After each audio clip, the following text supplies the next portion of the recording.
গল্পের নাম যুগলবন্দি পায়রা, লেখিকা সুরাইয়া সিত্তার উর্মি, পর্ব 2। মহুয়া দৌড়াচ্ছে, তার পিছনে ছুটছে কিছু বখাটে ছেলেপেলে।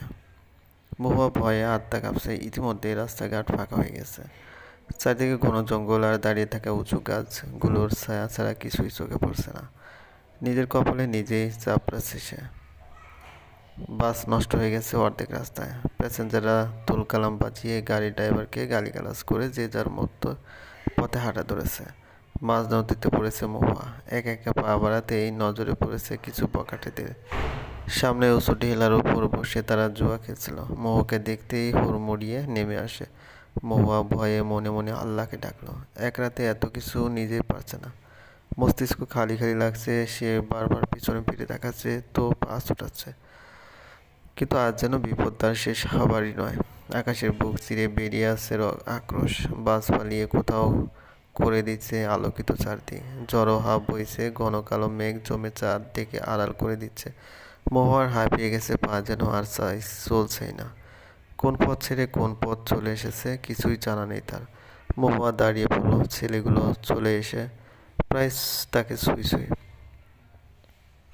মহুয়া হু হু করে কেঁদে আবার ছুটল। চোখের সামনে ক্রমশ অন্ধকার হয়ে আসছে। ঠিক সেই মুহূর্তে শুরু হয়ে গেল তুমুল বৃষ্টি, আর দুর্ঘটনা ঘটল তখনই। দাপিয়ে আসা কালো রং মার্সিডিজের সাথে ধাক্কা খেয়ে ছিটকে দূরে যে পড়ল মহুয়া। আধো খোলা চোখ দিয়ে দেখল একজোড়া পা দ্রুত তার সামনে এসে থামল। মহুয়ার দিকে ঝুঁকে ঠোঁট নাড়ল। মহুয়া পিট করে শুধু সামনে থাকা ছেলেটির দিকে তাকালো, আবার চোখ ফিরিয়ে ছেলেটির পিছনে তাকালো। তার পিছু নিয়ে বাঁকাটে গুলো চলে যাচ্ছে উল্টো পথে। মহুয়া হাঁপ ছাড়ল, কিছু বলতে চাইছিল। মাথা যন্ত্রণা করছে খুব, কিন্তু মুখে রা নেই। বাক শক্তি বুঝি হারিয়ে ফেলেছে সে। মহুয়া আবার তাকালো। ঝঙ্কার তুলে কণ্ঠময় বলে যাচ্ছে, মিস আর ইউ ওকে? এভাবে ছুটছিলেন কেন? মহুয়ার কানে পৌঁছালো কিনা বোঝা গেল না। শুধু ভয়ে জোরে জোরে শ্বাস নিতে লাগলো। চোখে মুখে ভয়ের ছাপ মহুয়ার। বৃষ্টিতে সারা শরীর ভিজে গেছে, কাপড় লেপটে আছে সারা অঙ্গে। ছেলেটিকে এত কাছে দেখে ভয় জেগে বসেছে। আচ্ছা, সে কি মহুয়ার ক্ষতি করবে? আজ রাতে ঘটে যাওয়া বারবার ঘটনাগুলো কি আবার পুনরাবৃত্তি হবে? ছেলেটি আবার ডাকলো। মহুয়া ছেলেটির দিকে তাকিয়ে রইল। চোখে মুখে কত শুদ্ধতা, শুভ্রতা। এ ছেলেটি হয়তো আলাদা, সত্যি কি তাই? পুরুষ জাতির উপর আজ বড্ড ঘৃণা হচ্ছে মহুয়ার। বুঝে উঠতে পারছে না। কিছু বলতে নিল মহুয়া, তার আগে জ্ঞান হারালো। মনটা আজ বড্ড বিষণ্ণ ইয়ামিনের। বরাবরের মতো তার মা বিয়ে নিয়ে প্যাঁচ শুনতে অসহ্য হয়ে বাসা থেকে গাড়ি নিয়ে বের হয়ে পড়ে সে। তার এক কথায় সে বিয়ে করবে না, আর তার মা নাছোড়বান্দা। প্রতিদিন নিয়ে বিনিয়ে বিয়ের কথা তুলবে। আজও এক গাদা মেয়েদের ছবি নিয়ে হাজির হয়ে তার ঘরে। তাই আজ এক প্রকার ঝগড়া করে বের হয়েছে বাসা থেকে। এর মাঝে বৃষ্টি শুরু হয়েছে তুমুলভাবে। বড্ড উদাসীনতা। রোগা মাথার চুল টানতে টানতে গাড়ি চালাচ্ছিল সে। কোথা থেকে ছুটে একটি মেয়ে গাড়ির সামনে আসতে ব্রেক কষল ইয়ামিন। দরজা ঠেলে বের হয়ে কাছে আসতে বুক ধক করে উঠল। বৃষ্টিতে তখন তীব্র। মেয়েটি বেঁচে আছে না মরে গেছে বোঝার জন্য ঝুঁকল। মেয়েটি পিট করে তাকিয়ে আছে রাস্তার ধারে থাকা স্টেডিয়াম লাইটের আলোতে। আলো একটু উজ্জ্বল, মুখ চলচল করে উঠল। মেয়েটি ঠোঁট নাড়ছে, কি বলছে বোধগম্য হলো না ইয়ামিনের। মেয়েটি এবার চোখ বুজে নিল। জিস্তেজ পড়ে রইল মাটিতে।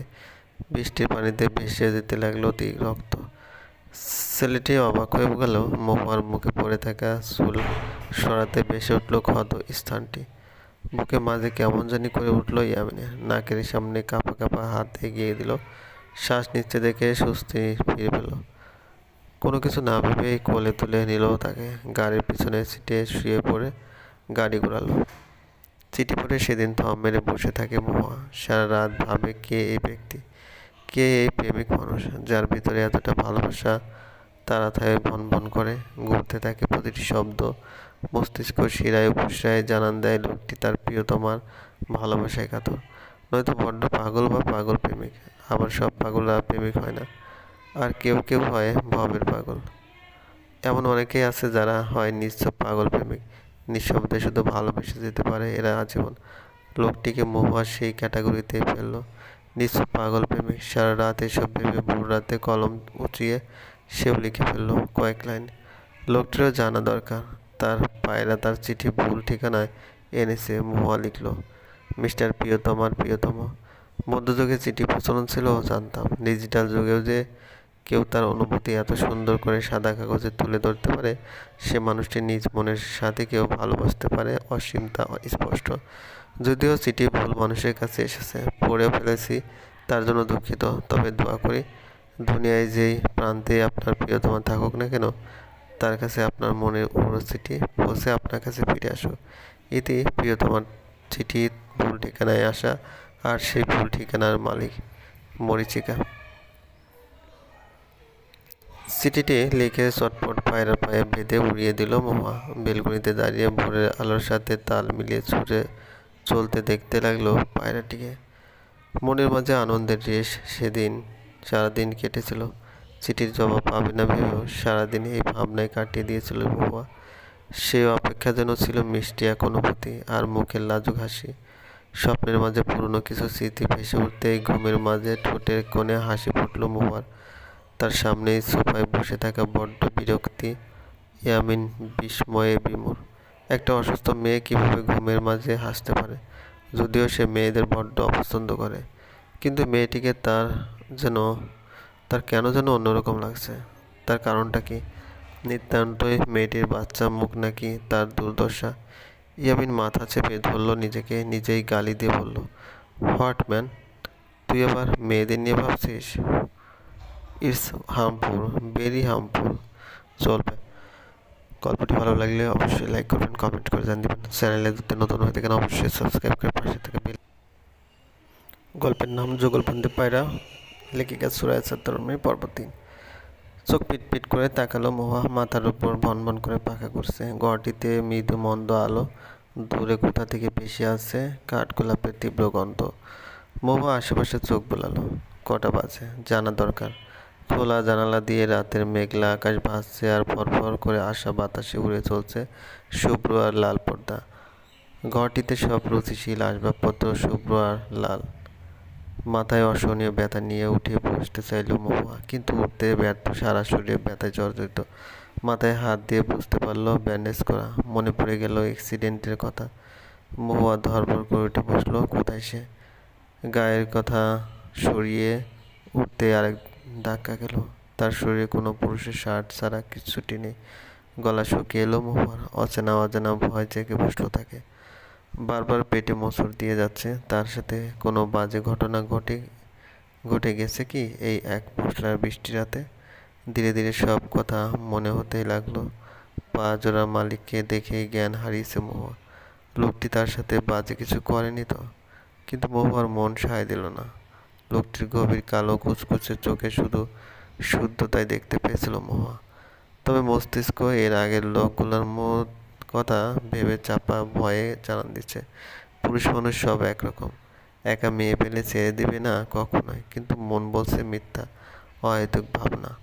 মন আর মস্তিষ্কের সাথে মহুয়ার লড়াইয়ের মাঝে দরজা ঠেলে কেউ ভিতরে পা বাড়ালো। মহুয়ার চোখ মেলে তাকাতে ভেসে উঠল লোমহীন উদাম বুকের অত্যন্ত সুপুরুষ।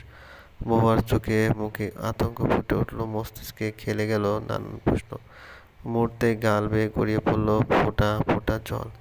মহুয়ার ফ্যাকাশে মুখ দেখে ভ্রু কুঁচকে গেল ইয়ামিনের। মহুয়ার কাছে এসে দাঁড়িয়ে আতঙ্কিত কণ্ঠে বলল, আপনি ঠিক আছেন? কাঁদছেন কেন? ব্যথা বেশি করছে কি? ডাক্তার ডাকবো? মহুয়া হিংস্র দৃষ্টি নিক্ষেপ করল ইয়ামিনের দিকে। গৌরবর্ণের দীর্ঘদেহী পুরুষ, শক্তপোক্ত ব্যায়াম পিষ্ট শরীর, ভ্রুজোড়ার নিচে কালো কুচকুচে মনির গভীর চোখ জোড়া। উদম লোমহীন বুকে শুধু পরনে আছে একটা কালো ট্রাউজার, যা নাভির নিচে নেমে আছে। মহুয়া মনে আতঙ্ক আরও ভর করল। ইয়ামিন আরও কাছে আসতে ঝাঁপিয়ে পড়ে কণ্ঠনালী চেপে ধরল মহুয়ার। বড় বড় নখ দেবে রক্ত বেরিয়ে আসে ইয়ামিনের গলা থেকে। ইয়ামিন বিস্ময়ে হতভম্ব। মহুয়ার চিৎকারে তার সম্বিত ফিরে পেল। কেন করলেন এমন বলুন? কেন করলেন? ইয়ামিন মহুয়ার হাতটি তার কণ্ঠনালী থেকে সরিয়ে মহুয়ার পিঠের দিকে নিয়ে ঠেসে ধরল। মহুয়া ব্যথায় কোঁকিয়ে উঠল। ইয়ামিন মহুয়ার মুখে তাকিয়ে বুঝতে চাইল হচ্ছেটা কি, মেয়েটা বলেছেটা কি। খানিকটা বাদে ধাতস্থ হয়ে ভয়ানক গম গম কণ্ঠে বলল, কি যা তা বলছেন? কি করেছি আপনার সাথে? আমি আপনাকে হেল্প করেছি, এই কৃতজ্ঞতা প্রকাশ করবেন, না করে আমার গায়ে দাগ বসাচ্ছেন। মহুয়া ছাড়া পাওয়ার চেষ্টা করছে, লোকটিকে তাকে আষ্টেপৃষ্টে জড়িয়ে আছে। মহুয়া নিজেকে ছাড়াবার জন্য ইয়ামিনের বুকে হাত রাখতে এক অদ্ভুত অনুভূতি শিরশির করে উঠল দেহে। কিন্তু কেন? ভয় লাগলো এবার। মহুয়ার তৎক্ষণাৎ নিজেকে সামলে এক হাতে ধাক্কা দিতে লাগলো। শক্তপোক্ত বিশাল দেহী লোকের সাথে কখনোই পারবে না তার জানা। রাগে কাঁপতে কাঁপতে মহুয়া ক্রুদ্ধ স্বরে বলল, আপনার শরীরে হালকা দাগ পড়েছে, আর আপনি আমার সারা জীবনে দাগ বসিয়ে দিয়েছেন। ছাড়বো না আমি আপনাকে, কেস ঝুঁকবো আপনার নামে, ছাড়ুন।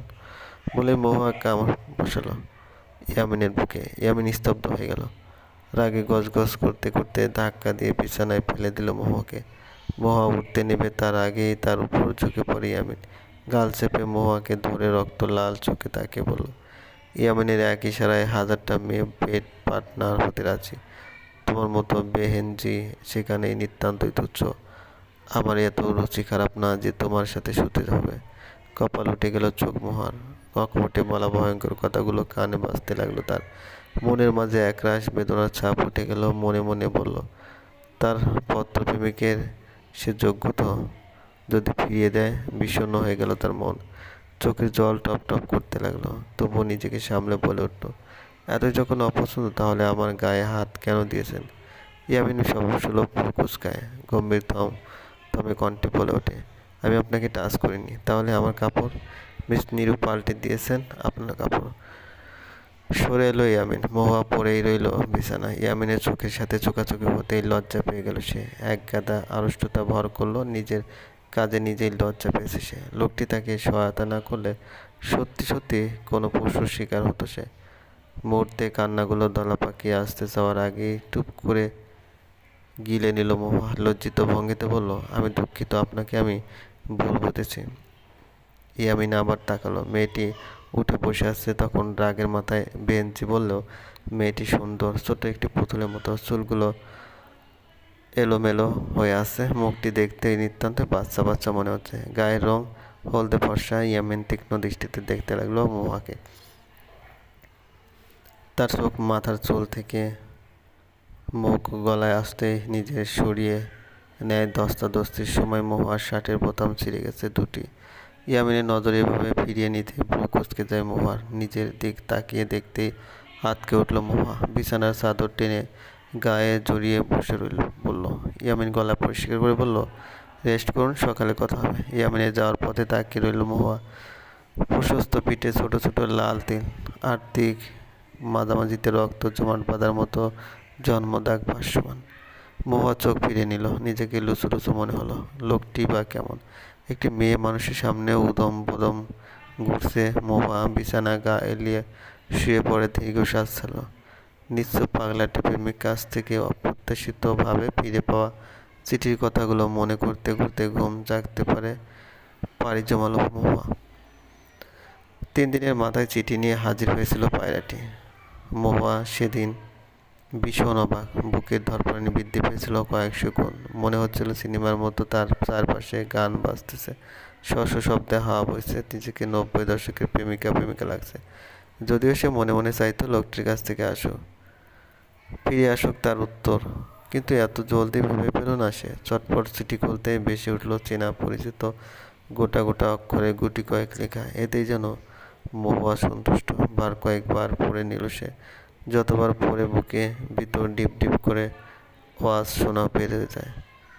এমন কেন হচ্ছে? মহুয়া আবার বলল, আমার চিঠি কখনোই সঠিক ঠিকানায় যাবে না মিস মরীচিকা। আমার প্রিয়তমা তার শহর আমার জন্য অনির্দিষ্টকালের জন্য নিষিদ্ধ করে দিয়েছে। চাইলেও সে আমাকে ধরা দেবে না, কখনোই আমার কাছে ধরা দেবে না। তবুও অবাক হয়েছি, 16 কোটি মানুষের ভিড়ে এত বছর কেউ চিঠির উত্তর তো দিল, কিন্তু সেই অপরিচিত চিঠি মেয়েটার নামটি বেমান হয়ে গেল না। সত্যি বলতে এই রহস্য জানতে আমার এই পত্র লেখা। ইতি আপনার নাম দিয়া, পাগলাটি নিশ্চুপ প্রেমিক। এক নিমিষে আরেকবার পরে উত্তেজনায় থরথর করে কেঁপে উঠেছিল সে। ইস, কি অনুভূতি, কত আবেগ! সেদিন চোখের জল টুপ করে পড়ে গেছিল। সেদিনের অনুভূতি যেন আজও পুরনো নয়। দিন গড়িয়ে মাস, মাস গড়িয়ে বছর, তারপরেও অনুভূতি বাড়ছে অপেক্ষা করা মিষ্টি অনুভূতি গাল ফুলিয়ে শ্বাস ছাড়ল মহুয়া। সত্যি কি এই অনুভূতিতে জর্জরিত হয়ে থাকা এক বুক ভালোবাসা পূর্ণতা পাবে? চলবে। গল্পটি ভালো লাগলে অবশ্যই লাইক করবেন, কমেন্ট করে জানিয়ে দেবেন। ধন্যবাদ।